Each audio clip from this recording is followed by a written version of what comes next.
ಜಿಲ್ಲೆಯ ಮಧ್ಯವರ್ತಿ ಬ್ಯಾಂಕ್ ಆಗಿರುವ ಕೆಡಿಸಿಸಿ ಬ್ಯಾಂಕಿನ 105 ವರ್ಷಗಳ ಇತಿಹಾಸದಲ್ಲಿಯೇ ಮೊಟ್ಟಮೊದಲ ಬಾರಿಗೆ ಮಹಿಳಾ ಪ್ರತಿನಿಧಿಯಾಗಿ ಚುನಾವಣೆ ಕಣದಲ್ಲಿದ್ದೇನೆ. ಜಿಲ್ಲೆಯ ಸಹಕಾರಿ ಕ್ಷೇತ್ರದಲ್ಲಿರುವ ಮತದಾರರು ಹಾಗೂ ಎಲ್ಲ ಆತ್ಮೀಯರು ಬೆಂಬಲಿಸಿ ನನ್ನನ್ನು ಗೆಲ್ಲಿಸುವ ಮೂಲಕ ಉತ್ತರ ಕನ್ನಡ ಜಿಲ್ಲೆಯ ಕೆಡಿಸಿಸಿ ಬ್ಯಾಂಕ್ನಲ್ಲಿ ಹೊಸ ಇತಿಹಾಸ ನಿರ್ಮಿಸಲು ಸಹಕರಿಸಬೇಕೆಂದು ಸ್ಕ್ವಾಡ್ವೇಸ್ ಮಹಿಳಾ ಸೌಹಾರ್ದ ಸಹಕಾರಿ ಸಂಘದ ಅಧ್ಯಕ್ಷೆ ಸರಸ್ವತಿ ಎನ್ ರವಿ ಮನವಿ ಮಾಡಿದರು. ಚುನಾವಣಾ ಪ್ರಚಾರದ ಭಾಗವಾಗಿ ದಾಂಡೇಲಿಗೆ ಆಗಮಿಸಿದ್ದ ಅವರು ಸುದ್ದಿಗೋಷ್ಠಿಯಲ್ಲಿ ಮಾತನಾಡುತ್ತಿದ್ದರು. ಕೆಡಿಸಿಸಿ ಬ್ಯಾಂಕ್ನ ಚುನಾವಣೆಯಲ್ಲಿ ಅರ್ಬನ್ ಬ್ಯಾಂಕು ಹಾಗೂ ಕೃಷಿಯೇತರ ಸಹಕಾರಿ ಸಂಘಗಳ ಮತಕ್ಷೇತ್ರದಿಂದ ನಾನು ಸ್ಪರ್ಧೆಯಲ್ಲಿದ್ದೇನೆ. 10 ವರ್ಷಗಳಿಗೂ ಮೇಲ್ಪಟ್ಟು ಸಹಕಾರಿ ಸಂಘದಲ್ಲಿ ಸಕ್ರಿಯವಾಗಿ ಕಾರ್ಯನಿರ್ವಹಿಸುತ್ತಾ ಬಂದಿರುವ ನನಗೆ ಸಹಕಾರ ಕ್ಷೇತ್ರದ ಅರಿವು ಸಾಕಷ್ಟಿದೆ. ಸ್ಕ್ವಾಡ್ವೇಸ್ ಸಂಸ್ಥೆಯ ಸಂಸ್ಥಾಪಕ ಸದಸ್ಯರಾಗಿ ಸದ್ಯ ಕಾರ್ಯದರ್ಶಿಯಾಗಿ ಕಾರ್ಯನಿರ್ವಹಿಸುತ್ತಿರುವ ನಾನು ಸ್ಕ್ವಾಡ್ವೇಸ್ ಮಹಿಳಾ ಸಹಕಾರಿ ಅಧ್ಯಕ್ಷರಾಗಿಯೂ ಕೆಲಸ ಮಾಡುತ್ತಿದ್ದೇನೆ. 2017ರಿಂದ 2022ರವರೆಗೆ ರಾಜ್ಯ ಸೌಹಾರ್ದ ಸಂಯುಕ್ತ ಸಹಕಾರಿಯ ನಿರ್ದೇಶಕಿಯಾಗಿ ಉತ್ತರ ಕನ್ನಡ ಜಿಲ್ಲಾ ಸೌಹಾರ್ದ ಸಹಕಾರಿಗಳ ಒಕ್ಕೂಟದ ಸ್ಥಾಪನೆಯ ಪಾತ್ರವಹಿಸಿ ನಿರ್ದೇಶಕಿಯಾಗಿ ಕೆಲಸವನ್ನ ಮಾಡಿದ ಅನುಭವವಿದೆ. ಕೆಡಿಸಿಸಿ ಬ್ಯಾಂಕಿನ ಅರ್ಬನ್ ಬ್ಯಾಂಕು ಹಾಗೂ ಕೃಷಿಯೇತರ ಸಹಕಾರಿ ಸಂಘಗಳ ಮತಕ್ಷೇತ್ರದಲ್ಲಿರುವ ಮತದಾರರು ನನಗೆ ಮತವನ್ನ ನೀಡುವ ಮೂಲಕ ಗೆಲ್ಲಿಸಬೇಕೆಂದು ಮನವಿ ಮಾಡಿದ್ರು. ನಾನು ಈ ವರ್ಷ ಅಕ್ಟೋಬರ್ ತಿಂಗಳಲ್ಲಿ ನಡೀತಾ ಇರುವಂತಹ ಕೆಡಿಸಿಸಿ ಬ್ಯಾಂಕಿನ ಚುನಾವಣೆಗೆ ಅರ್ಬನ್ ಬ್ಯಾಂಕ್ ಮತ್ತು ಕೃಷಿಯೇತರ ಸಹಕಾರಿ ಸಂಘಗಳ ಮತಕ್ಷೇತ್ರದಿಂದ ಎಲೆಕ್ಷನ್ ಕಂಟೆಸ್ಟ್ ಮಾಡ್ತಾ ಇದ್ದೇನೆ. ಈ ಹಿನ್ನೆಲೆಯಲ್ಲಿ ಜಿಲ್ಲೆಯ ಎಲ್ಲ ಸಹಕಾರಿಗಳನ್ನ ನಾನು ಭೇಟಿ ಆಗ್ತಾ ಇದ್ದೇನೆ. ಕೆಡಿಸಿಸಿ ಬ್ಯಾಂಕಿನ 105 ವರ್ಷಗಳ ಇತಿಹಾಸದಲ್ಲಿ ಇಲ್ಲಿ ತನಕ ಒಬ್ಬರು ಮಹಿಳೆ ನಿರ್ದೇಶಕರಾಗಿ ಆಯ್ಕೆ ಆಗಿಲ್ಲ. ಒಬ್ಬರು ಕೂಡ ಇನ್ನೂವರೆಗೂ ಕೆಡಿಸಿಸಿ ಬ್ಯಾಂಕ್ ಅಲ್ಲಿ ಪ್ರಾತಿನಿಧ್ಯವನ್ನು ಪಡೆದಿಲ್ಲ.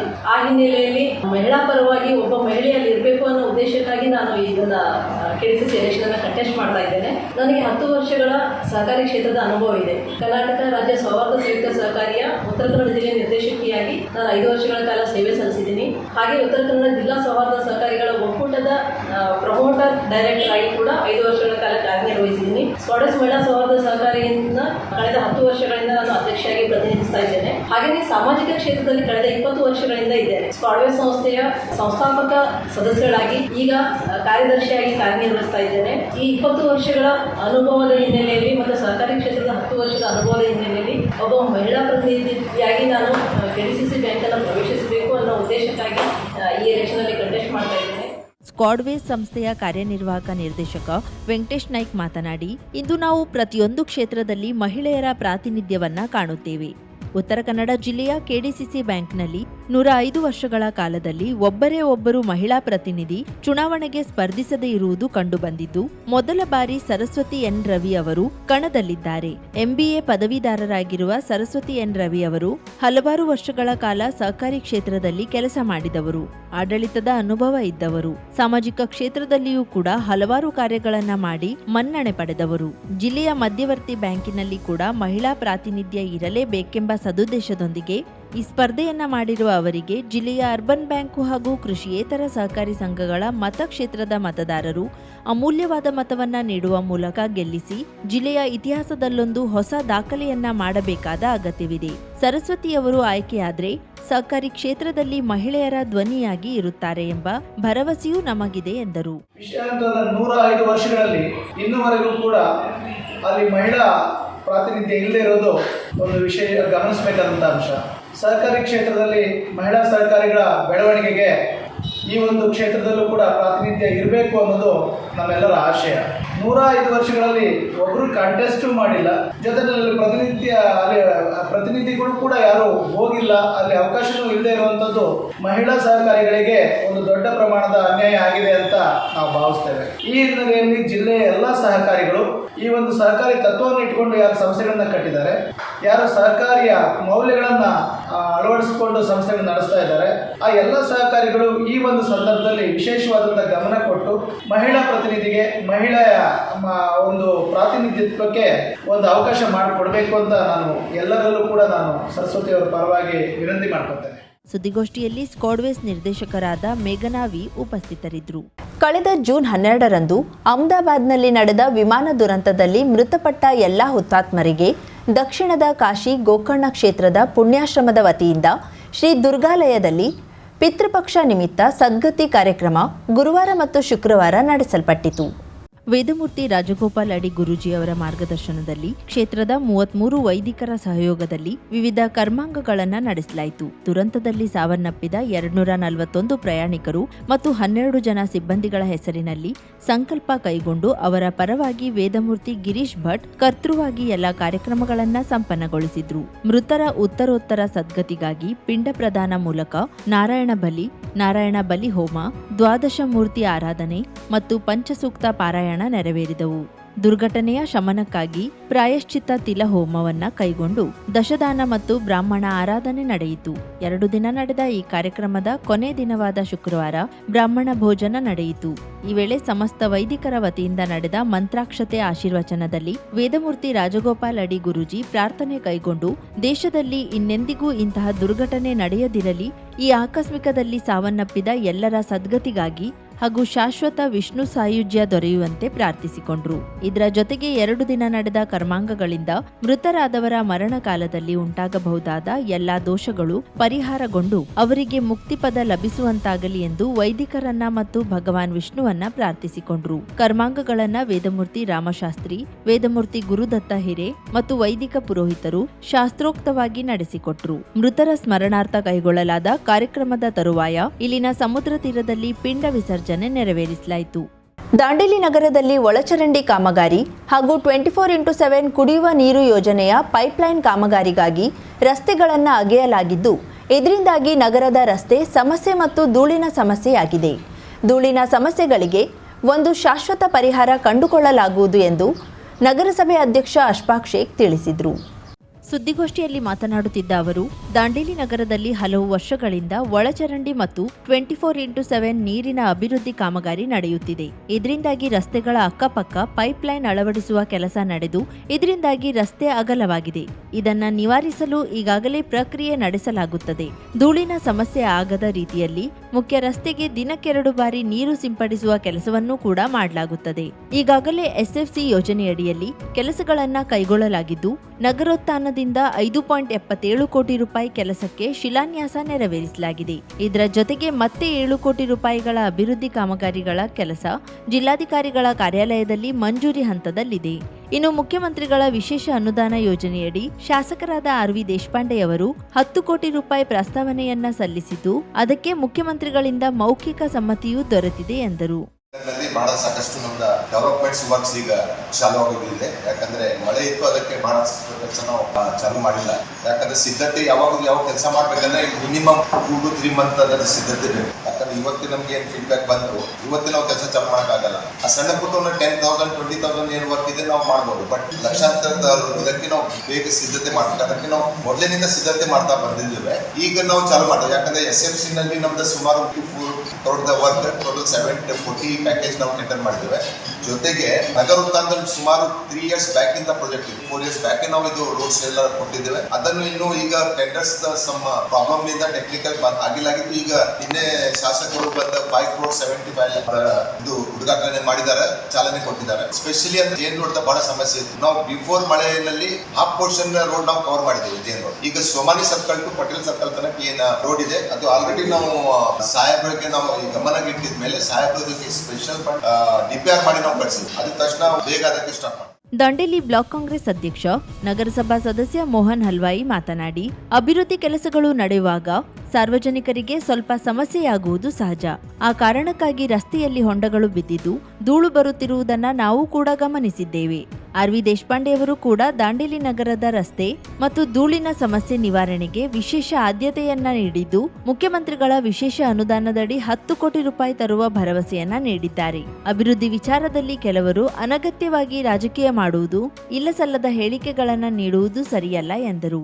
ಕಾಮಗಾರಿನೇ ಪೂರ್ಣ ಅಂತ ಮುಗಿದಿಲ್ಲ. ಮುಖ್ಯ ರಸ್ತೆ ನಾವು ಕೈ ಹಾಕಿದ್ರೆ ಅದು ಹೆಂಗಾಗ್ತದೆ ಅಂತ ಹೇಳಿದ್ರೆ, ನಾವು ಪಟೇಲ್ ನಗರಿ ತಾವು ನೋಡಿದ್ರಿ, ತರಾತುರಿಲಿ ಜನ ಸ್ಟ್ರೈಕ್ ಮಾಡ್ತಾ ಇದ್ರು, ಸಾಯಲಿಂಗ್ ಮಾಡ್ತಾ ಇದ್ರು. ನಾವು ಒಂದ್ಸರ್ತಿ ಡಾಂಬರೀಕರಣ ಮಾಡಿದ್ವಿ, ಎಲ್ಲ ಇಳಿದು ಹೋಗ್ಬಿಡ್ತು. ತಮಗೆ ಗೊತ್ತು ಒಂದು ತೆಗೆದಿದ್ವಿ ಅಂತ ಹೇಳಿದ್ಮೇಲೆ ಅಲ್ಲಿ ಮಣ್ಣು ಕುಂದಿರ್ಬೇಕು. ಯಾಕಂದ್ರೆ ಟನ್ ಗಟ್ಟಲೆ ಲೋಡಿದಂತ ಟ್ರಕ್ಗಳು, ಬಸ್ಗಳು ಓಡಾಡುವಂತ ರಸ್ತೆ. ಅದಕ್ಕಾಗಿ ಈ ಪೈಪ್ಲೈನ್ ಕಾಮಗಾರಿ ಮುಗಿದ ತಕ್ಷಣ ಜೈನ್ ರಸ್ತೆ ನಮ್ಗೆ ಗೊತ್ತು, ನಿಮಗೂ ಕೂಡ ಜನ ಕಾಡ್ತಾರೆ ಅಂತ ಹೇಳಿ ನಾವು ಹೇಳಿದ್ದು ಸತ್ಯ. ಅದು ಜನ ಮಾತಾಡ್ಲಿಕ್ಕೆ ನಾಲ್ಗೆಗೆ ಇಲ್ಲವಿಲ್ಲ ಅಂತ ಏನ್ ಬೇಕಾದ್ರೆ ಮಾತಾಡ್ತಾರೆ, ಆದರೆ ಸತ್ಯತೆ ಅರಿವು ಇತ್ತು, ತಮಗೂ ಇದೆ ನಮಗೂ ಇದೆ. 100% ಪೈಪ್ಲೈನ್ ವರ್ಕ್ ಮುಗಿತದ. ಮುಂದಿನ 2 ತಿಂಗಳಲ್ಲಿ ಮುಖ್ಯ ರಸ್ತೆ ಮಾತ್ರ ಸೌಂದರ್ಯೀಕರಣ ಜೊತೆಗೆ ನಾವು ಮಾಡಿ ತೋರಿಸ್ತೀವಿ ಅನ್ನುವಂಥ ಮಾತಿಗೆ ಸಂದರ್ಭ. 2 ಮಂತ್ ಮ್ಯಾಕ್ಸಿಮಮ್ ಪ್ರೊಸೆಸ್ ಇದೆ. ಬಟ್ ಅದ್ರ ಬಿಫೋರ್ ಅದಕ್ಕೆ ಏನು ಪಟೋಲ್ಸ್ ಇದೆ ನಾವು ರೆಕ್ಟಿಫೈ ಮಾಡ್ಲಿಕ್ಕೆ ಆಲ್ರೆಡಿ ಕೆಲಸ ತಗೊಂಡಿವಿ. ಅದು ಮಾಡ್ತೀವಿ, ಸ್ಟಾರ್ಟ್ ಮಾಡ್ತೀವಿ. ಗಟರ್ ಟು ಗಟರ್ ಎಲ್ಲವನ್ನು ಮಣ್ಣು ಗಿಣ್ಣೆ ಎಲ್ಲ ಕಿತ್ತು ತೆಗೆದು ಯಾವ ತೆಗುಗಳಿದಾವೆ ಅದಕ್ಕೆ ಕಡಿ ತುಂಬಿ ಮೇಲಿಂದ ನಾವು ಡಾಂಬರೀಕರಣ ಮಾಡ್ಕೊಳ್ತೀವಿ. ಪಟೋಲ್ಸ್ ಕೆಲಸ ಮಾಡ್ತೀವಿ. ಪೌರಾಯುಕ್ತ ವಿವೇಕ್ ಬನ್ನೆ ಮಾತನಾಡಿ, ದಾಂಡೇಲಿ ನಗರದ ಮುಖ್ಯ ರಸ್ತೆಯಲ್ಲಿ ಹೊಂಡ ಬಿದ್ದಿರುವ ಬಗ್ಗೆ ಹಾಗೂ ಧೂಳಿನ ಸಮಸ್ಯೆಯಾಗುತ್ತಿರುವ ಬಗ್ಗೆ ದೂರುಗಳನ್ನು ಗಮನಿಸಿದ್ದೇವೆ. ಹೊಂಡಗಳನ್ನು ತುಂಬುವ ಮತ್ತು ಧೂಳು ಬಾರದಂತೆ ದಿನಕ್ಕೆ 2 ಬಾರಿ ನೀರು ಹಾಕುವ ಕೆಲಸವನ್ನ ಮಾಡಲಿದ್ದೇವೆ. ಯುಜಿಡಿ ಮತ್ತು 24x7 ಕುಡಿಯುವ ನೀರಿನ ಯೋಜನೆಯ ಕಾರಣಕ್ಕಾಗಿ ಪ್ರತಿ ವಾರ್ಡ್ಗಳಲ್ಲಿ ರಸ್ತೆಯನ್ನ ಅಗಿದಿರುವುದರಿಂದ ಸಮಸ್ಯೆ ಆಗಿರುವುದು ನಿಜ. ಎಲ್ಲ ರಸ್ತೆಗಳಿಗಾಗಿ ಹಾಗೂ ಮುಖ್ಯ ರಸ್ತೆಗಳನ್ನ ನಿರ್ಮಾಣಕ್ಕಾಗಿ ಕ್ರಮ ಕೈಗೊಂಡಿದ್ದೇವೆ ಎಂದು ಹೇಳಿದರು. ಯುಜಿಡಿ ಕಾಮಗಾರಿಗಳನ್ನು ತಗೊಂಡಿದ್ದಾರೆ. ಈ ಕಾಮಗಾರಿ ಮಾಡುವಂಥ ಸಂದರ್ಭದಲ್ಲಿ ದಾಂಡೇಲಿ ನಗರದಲ್ಲಿರ್ತಕ್ಕಂಥ ಪ್ರತಿಯೊಂದು ಈ ವಾರ್ಡ್ನಲ್ಲಿ ಪ್ರತಿಯೊಂದು ಏರಿಯಾದಲ್ಲಿರ್ತಕ್ಕಂಥ ಎಲ್ಲ ರಸ್ತೆಗಳು ಹದಗೆಟ್ಟಿದೆ. ಇದು ನಮ್ಮ ನಗರಸಭೆ ಗಮನಕ್ಕಿದೆ. ಆದರೆ ನಾವು ರಸ್ತೆಗಳು ಹದಗೆಟ್ಟಿದೆ ಅಂತ ಮಾತ್ರಕ್ಕೆ ನಾವು ಸುಮ್ಮನೆ ಕೂತ್ಕೊಂಡಿಲ್ಲ. ಸಾಕಷ್ಟು ಮನವಿಗಳನ್ನು, ಸಾಕಷ್ಟು ಪ್ರಪೋಸಲ್ಗಳನ್ನು ನಾವು ಮೇಲಾಧಿಕಾರಿಗಳಿಗೆ ಮತ್ತು ಸನ್ಮಾನ್ಯ ಶಾಸಕರಿಗೂ ಕೂಡ ನಾವು ಸಬ್ಮಿಟ್ ಮಾಡಿದ್ದೇವೆ. ಆ ಒಂದು ನಿಟ್ಟಿನಲ್ಲಿ ನಿನ್ನೆ ಒಂದು ಶಿಲಾನ್ಯಾಸ ಕಾರ್ಯಕ್ರಮವನ್ನು ನಾವು ಏರ್ಪಡಿಸಿದ್ವಿ. ಅದರಲ್ಲಿ ವಿವಿಧ ರೀತಿಯ 47 ಕಾಮಗಾರಿಗಳಿದೆ. ನಗರೋತ್ಥಾನ ಯೋಜನೆಯಲ್ಲಿ 5,77,00,000. ನಗರೋತ್ಥಾನ ಕಾಮಗಾರಿಯಲ್ಲಿ ಇನ್ನೂ ಕೂಡ ಡೆವಲಪ್ಮೆಂಟ್ ವರ್ಕ್ಗೆ ಸಂಬಂಧಿಸಿದಂತೆ 10 ಕೋಟಿ ರೂಪಾಯಿ ವರ್ಕ್ ಟೆಂಡರ್ ಆಗೋದು ಬಾಕಿ ಇದೆ. ಟೆಂಡರ್ ಪ್ರೊಸೆಸ್ಸಲ್ಲಿದೆ. ಇನ್ನು ಕೆಲವು ದಿನಗಳಲ್ಲಿ ಅದು ಕೂಡ ಸ್ಯಾಂಕ್ಷನ್ ಆಗ್ತಕ್ಕಂಥ ಸಂಭವ ಇದೆ. ಸ್ವಲ್ಪ ದಿವಸಗಳಲ್ಲಿ ಅದು 10 ಕೋಟಿ ವರ್ಕ್ ಕೂಡ ಪ್ರಾರಂಭ. ಇದನ್ನು ಹೊರತುಪಡಿಸಿ ಅಷ್ಟು ಸಾಕಾಗ್ಲಿಕ್ಕಿಲ್ಲ ಅಂತ ಹೇಳಿಬಿಟ್ಟು ಅದು ನಾವು ನಗರೋತ್ಥಾನದಲ್ಲಿ ಯಾವುದು ಪ್ಯಾಕೇಜಲ್ಲಿ ಕವರ್ ಮಾಡಿಲ್ಲ, ಅದನ್ನ ವಿಶೇಷ ಅನುದಾನ ಬಿಡುಗಡೆಗಾಗಿ ನಾವು ಸನ್ಮಾನ್ಯ ಶಾಸಕರಿಗೆ ನಾವು ಪ್ರಪೋಸಲ್ ಕೊಟ್ಟಿದ್ವಿ. ನಗರಸಭೆ ವತಿಯಿಂದ ಸುಮಾರು 10,20,00,000 ರೂಪಾಯಿಗಳ ಪ್ರಪೋಸಲ್ ಅನ್ನು ಕೊಟ್ಟಿದ್ವಿ. ಅದರಲ್ಲಿ ಮುಖ್ಯವಾಗಿ ನಗರದಲ್ಲಿ ಇರ್ತಕ್ಕಂಥ ಮೇನ್ ರೋಡ್, JN ರೋಡ್ ಆಗಿರ್ಬೋದು ಅಥವಾ ಓಲ್ಡ್ ದಾಂಡೇಲಿ ರೋಡ್ ಆಗಿರ್ಬೋದು, ಗಾಂಧಿ ಚೌಕಿಂದ ಹಿಡ್ಕೊಂಡು ಬಸ್ ಡಿಪೋವರೆಗೆ ರೋಡ್ ಆಗಿರ್ಬೋದು, ಈ ರೋಡನ್ನು ತಗೊಳ್ತಕ್ಕಂಥ ಕಾಮಗಾರಿಯನ್ನು ನಾವು ಅವರಿಗೆ ಪ್ರಪೋಸಲ್ ಕೊಟ್ಟಿದ್ವಿ. ಶಾಸಕರು ನಿನ್ನೆ ಸಭೆಯಲ್ಲೂ ಕೂಡ ಘೋಷಣೆ ಮಾಡಿದರು. ಸನ್ಮಾನ್ಯ ಮುಖ್ಯಮಂತ್ರಿಗಳಿಗೆ ಹೋಗಿ ಪರ್ಸನಲ್ ಆಗಿ ಭೇಟಿಯಾಗಿ ದಾಂಡೇಲಿ ನಗರದಲ್ಲಿ ಇಂಥ ಅವಶ್ಯಕತೆ ಇದೆ, ಸ್ಯಾಂಕ್ಷನ್ ಕೊಡಿ ಅಂತ ಹೇಳಿದ್ದಕ್ಕೆ ಮುಖ್ಯಮಂತ್ರಿಗಳು ಅನುಮೋದನೆ ಕೊಟ್ಟಿದ್ದಾರೆ ಅಂತಕ್ಕಂಥ ಮಾತನ್ನ ಅವರು ನಿನ್ನೆ ಘೋಷಣೆ ಮಾಡಿದರು. ಈ ಸಂದರ್ಭದಲ್ಲಿ ಪೌರಾಯುಕ್ತ ವಿವೇಕ್ ಬನ್ನೆ, ನಗರಸಭಾ ಉಪಾಧ್ಯಕ್ಷೆ ಶಿಲ್ಪಾ ಕೊಡೆ, ನಗರಸಭೆ ಮಾಜಿ ಉಪಾಧ್ಯಕ್ಷ ಹಾಲಿ ಸದಸ್ಯ ಸಂಜಯ್ ನಂದ್ಯಾಳ್ಕರ್, ಮಹಾದೇವ್ ಜಮಾದಾರ್ ಮೊದಲಾದವರಿದ್ದರು. ನನ್ನ ಮನಸ್ಸಲ್ಲಿ ಏನಿದೆ ಅದನ್ನ ದೇವ್ರ ಹತ್ರ ಬೇಡ್ಕೊಂಡು ಬಂದು ನಾನು ಗುರುಗಳ ಹತ್ರ ನಿಂತ್ಕೊಂಡೆ. ನನ್ನ ಮನಸ್ಸಲ್ಲಿ ಏನಿದೆಯಾ ಹಾಗೆ ಪ್ರತಿಯೊಂದನ್ನು ಲೈಕ್ ನನ್ನ ಮಗಳ ಬಗ್ಗೆ ಕೇಳಬೇಕಿತ್ತು, ಮತ್ತೆ ನನ್ನ ಕೆಲಸದ ಬಗ್ಗೆ ಕೇಳಬೇಕಿತ್ತು ಅನ್ನೋ ಒಂದು ಇದಿತ್ತು ನನಗೆ. ಅದನ್ನ ಕರೆಕ್ಟಾಗೆ ಹೇಳಿದ್ರು ಗುರುಗಳು. ನನ್ನ ಮಗನ ಮೊದಲು ಈ ಥರ ಎಲ್ಲ ಪ್ರಾಬ್ಲಮ್ ಆಗ್ತಿದೆ, ನಾನು ಹೆಂಗೆ ಬದುಕೋದಂತೆಲ್ಲ ಗೊತ್ತಿಲ್ಲ ಅಮ್ಮ ಅಂತ ಅತ್ತೆ. ನೀನೇನು ಅಳ್ಬೇಡ, ನವರಾತ್ರಿ ಮುಗಿಯೋತ್ತಿಗೆ ನಿನ್ನ ಮಗನ ಮದುವೆ ಆಗುತ್ತೆ ಹೋಗೋದು. ಕರೆಕ್ಟಾಗಿ 9 ದಿನ ಅವ್ರು ಹೇಳಿ 9 ದಿನದಲ್ಲಿ ನಡೀತು. ಆ ಥರ ಒಂದು ಶಕ್ತಿ ನಾನು ಎಲ್ಲೂ ಜೀವನದಲ್ಲೇ ನೋಡಿಲ್ಲ ಬಿಡಿ. ಕೇರಳ ರುದ್ರಾಕ್ಷಿ ಆಂಜನೇಯ ಜ್ಯೋತಿಷ್ಯರು ಅಂಜನ ಹಚ್ಚಿ ಭವಿಷ್ಯ ಹೇಳುತ್ತಾರೆ. ಅಷ್ಟಮಂಡಳ ಪ್ರಶ್ನೆ, ಆರೂಢ ಪ್ರಶ್ನೆ, ತಾಂಬೂಲ ಪ್ರಶ್ನೆ, ನಾಡಿ ಶಾಸ್ತ್ರದ ಮೂಲಕ ನಿಮ್ಮ ಜೀವನದ ಯಾವುದೇ ಸಮಸ್ಯೆ ಇದ್ದರೂ ಕೆಲವೇ ದಿನಗಳಲ್ಲಿ ಸುಲಭ ಪರಿಹಾರ ಮಾಡುತ್ತಾರೆ. ಉದಾಹರಣೆಗೆ ದಾಂಪತ್ಯ ಕಲಹ, ಮನೆಯಲ್ಲಿ ಅಶಾಂತಿ, ಹಣಕಾಸಿನ ತೊಂದರೆ, ಮಾಟ ಮಂತ್ರ, ಸ್ತ್ರೀ ಪುರುಷ ವಶೀಕರಣ, ಇನ್ನು ನಿಮ್ಮ ಜೀವನದ ಯಾವುದೇ ಸಮಸ್ಯೆ ಇದ್ದರೂ ನೇರವಾಗಿ ಬಂದು ಭೇಟಿ ಮಾಡಿ. ಪ್ರಧಾನ ತಾಂತ್ರಿಕ್ ಗಣೇಶನ್ ದೀಕ್ಷಿತರು, ಕೇರಳ. ಗುರೂಜಿಯವರ ಮೊಬೈಲ್ ಸಂಖ್ಯೆ 9914014033. ವಿಳಾಸ 27ನೇ ಕ್ರಾಸ್, 99ನೇ ಮೇನ್ ರೋಡ್, KLE ಕಾಲೇಜ್ ಹತ್ತಿರ, SBI ಬ್ಯಾಂಕ್ ಎದುರು, 2ನೇ block, Rajajinagar, Bengaluru. Pin code 580010. 50,000ಕ್ಕೂ ಅಧಿಕ ಸಬ್ಸ್ಕ್ರೈಬರ್ಸ್, 1.68 ಕೋಟಿಗೂ ಮೀರಿದ ವ್ಯೂಸ್, ಸುದ್ದಿಯೊಂದು 10 ಲಕ್ಷಕ್ಕೂ ಹೆಚ್ಚು ವ್ಯೂಸ್ ಕಂಡ ಹೆಗ್ಗಳಿಕೆ, ವಸ್ತುನಿಷ್ಠ ಮತ್ತು ಖಾತ್ರಿಯಾದ ವರದಿಗಾರಿಕೆ, ಉತ್ತರ ಕನ್ನಡದ ಅತಿ ಹೆಚ್ಚು ಸಬ್ಸ್ಕ್ರೈಬರ್ ಹೊಂದಿರುವ ಯೂಟ್ಯೂಬ್ ಚಾನೆಲ್ ಕರಾವಳಿ ಮುಂಜಾವು ಡಿಜಿಟಲ್ ವೀಕ್ಷಕರಿಗೆ ಧನ್ಯವಾದ. ಇನ್ಮುಂದೆ ಸುದ್ದಿಯಲ್ಲ ಮತ್ತಷ್ಟು ಸೊಗಸು. ನಿಮ್ಮಲ್ಲಿಯ ಸಭೆ ಸಮಾರಂಭ, ಅಂಗಡಿ ವ್ಯಾಪಾರ ಮಳಿಗೆಯ ಸಹಕಾರಿ ಸಂಸ್ಥೆಯ ಶುಭಾರಂಭದ ಕಾರ್ಯಕ್ರಮಗಳ ವಿಸ್ತೃತ ವಿಡಿಯೋ ಸುದ್ದಿ.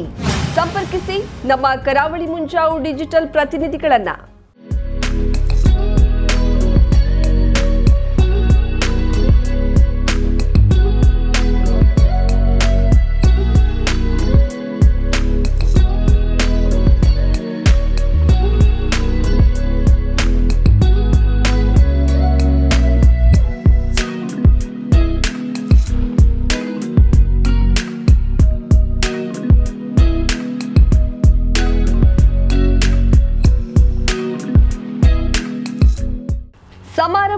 ನಿಮ್ಮದು, ಸಂಭ್ರಮ ನಮ್ಮದು. ನೋಡ್ತಾ ಇರಿ ಕರಾವಳಿ ಮುಂಜಾವು ಡಿಜಿಟಲ್.